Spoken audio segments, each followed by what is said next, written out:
Did you know that the very first U.S. military aviation badge looked nothing like what we see today on our aviators' uniforms?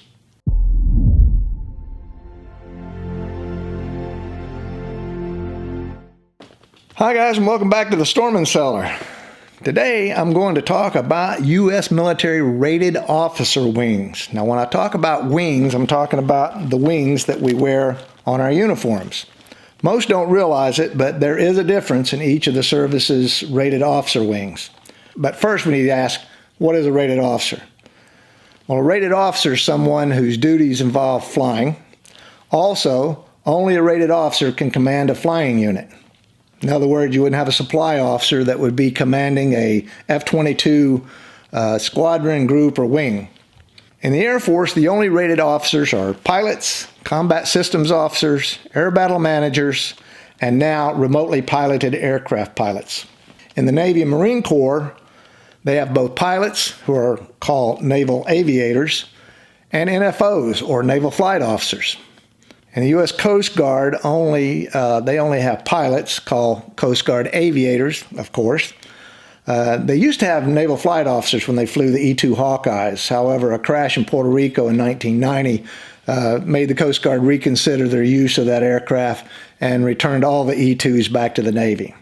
For the U.S. Army, they have rated pilots only.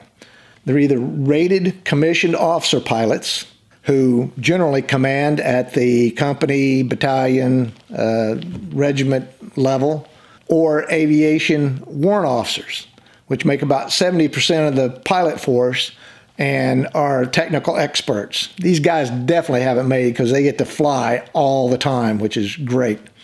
Now here are the wings of the pilots of the different branches of service. You'll notice that the shields look similar.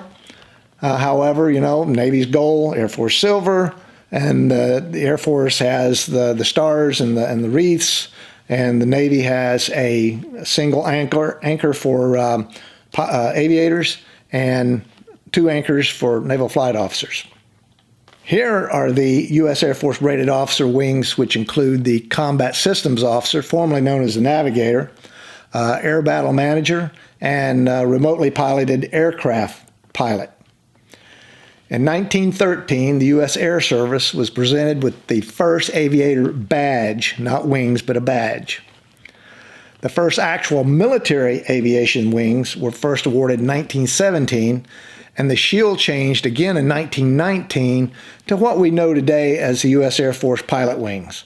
But it wasn't until 1941, under the U.S. Army Air Corps, that they changed the name of the wings from aviator to pilot.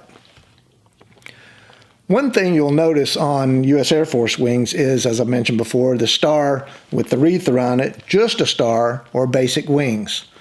For pilots, this denotes command pilot, senior pilot, or basic pilot.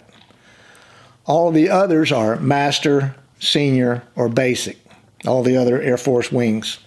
The current CSO wings, or combat systems officer, with the U.S. Air Force crest in the shield, that was established in 1951. It combined the aircraft observer, navigator, and bombardier into one career field and one set of wings.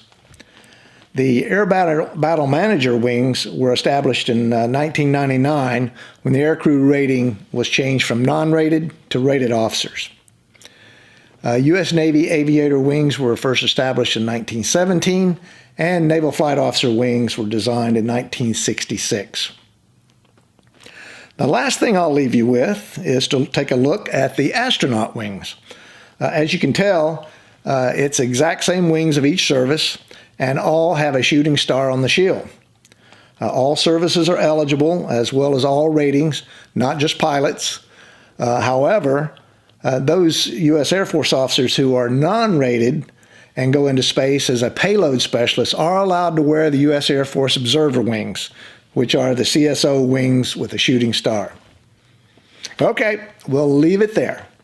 I hope you enjoyed this short video. If you did, please give me a thumbs up, subscribe to the channel, and leave any comments you might have down below. Until next time, remember to always make sure your takeoff and landing is equal.